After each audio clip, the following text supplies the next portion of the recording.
અમરેલી નગરપાલિકાના વિકાસના કામોને લઈને કોંગ્રેસના આગેવાનોને ગંભીર આક્ષેપો કર્યા। ચિત્તલ રોડ વિસ્તારમાં માત્ર 100 મીટરના અંતરે ત્રણ યુરિનલ બ્લોક બનાવાતા સવાલો ઉઠાવ્યા। પહેલાથી બનેલા 2 યુરિનલ બ્લોક સફાઈના અભાવે બિસ્માર હાલતમાં હોવા છતાં નવો બ્લોક બનાવાતો હોવાનો આક્ષેપ। યુરિનલ બ્લોકની ગટર લાઇન પીવાના પાણીની પાઇપલાઇન નજીક લઈ જવામાં આવતા લોકોના આરોગ્ય સાથે ચેડા થવાની આશંકા વ્યક્ત કરી। વિકાસના નામે બિનજરૂરી કામો કરી જાહેર નાણાંનો દુરુપયોગ અને ભ્રષ્ટાચાર થતો હોવાનો આક્ષેપ। બાંધકામમાં નબળી ગુણવત્તાની સામગ્રી વપરાતી હોવાનો પણ આક્ષેપ કર્યો। શિક્ષણ અને જન સુવિધાના કામોને અવગણી બિનજરૂરી કામોમાં વધુ રસ લેવાતો હોવાનો સરકાર અને નગરપાલિકા સામે આક્ષેપ। વિકાસના કામોમાં પારદર્શિતા રાખી ગુણવત્તાયુક્ત કામગીરી કરવાની માંગ ઉઠાવી। Good news 24 Amreli.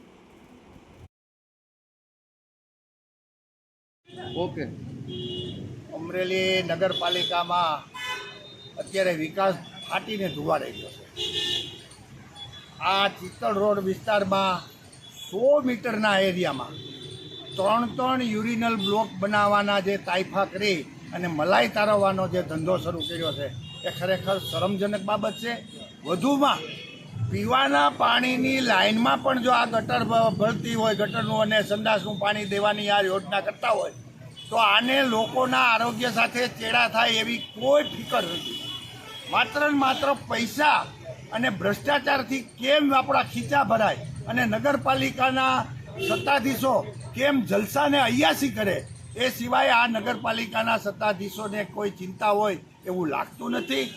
આ વિસ્તારમાં 2 યુરિનલ બ્લોકો અત્યારે બદતર હાલતમાં ને સફાઈ વાકે એમને પડ્યા છે, ત્યારે આ ત્રીજું અહીંયા નાખી અને એમાંય પણ આ જ્યારે એને ગટરનો જે કાળકૂવો કર્યો છે એમાં તમે જોઈ રહ્યા છો કે નગરપાલિકાની પાણીની પીવાની પાઇપલાઇન ચિત્તલ રોડ બાજુ જાય છે।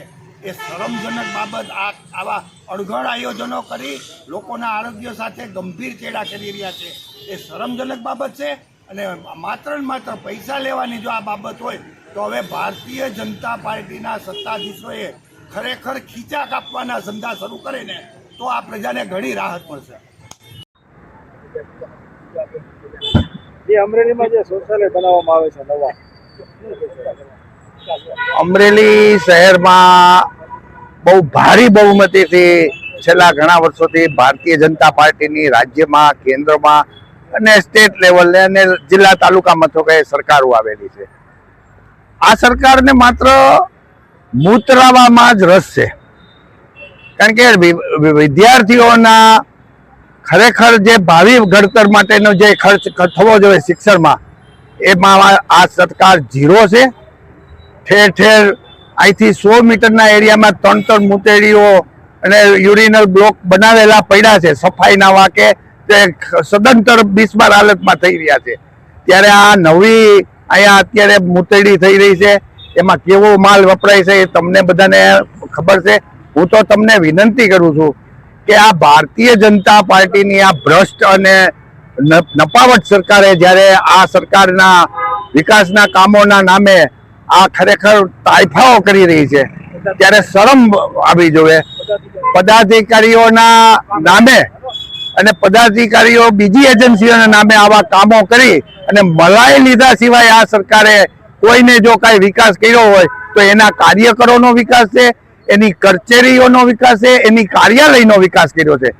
ભારતીય જનતા પાર્ટી જ્યારે અમરેલીમાં આટલી બહુમતીથી નગરપાલિકામાં બેઠી છે, રાજ્યસભામાં રાજ્યમાં બેઠી છે, કેન્દ્રમાં બેઠી છે, ઠેર ઠેર અત્યારે વિકાસના આપણે જે ગુલબાંગવો જોઈ રહ્યા છે કે મંત્રીશ્રીએ નબળો રોડ થતો તો ફરીવાર તોડાવ્યો। એલા ભાઈ, તમે આ મંત્રી છો, તમે જવાબદાર વ્યક્તિ છો, તમે આટલું બધું નબળું કામ હાલે છે અને તમે પાછા જશ લેવા નીકળ્યા છો? શરમ આવવી જોઈએ।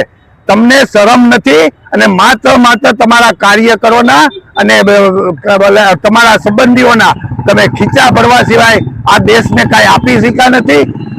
તમારી પાસે મૂતરાવાના પૈસા છે પણ તમે કોઈને શિક્ષણમાં કાંઈ આપી શકો એવું નથી, જેથી કરીને આવી આ ખરેખર તમે જુઓ કે ઢોર દવાખાના પાસે આવું મૂતેડી કરી અને ખરેખર એક શરમજનક બાબતમાં આ કામ કરી રહ્યા હોય, આડેધડ વિકાસ કરી રહ્યા હોય અને વિકાસના નમૂનાઓમાં આપણે ઠેર ઠેર જોઈ રહ્યા છે।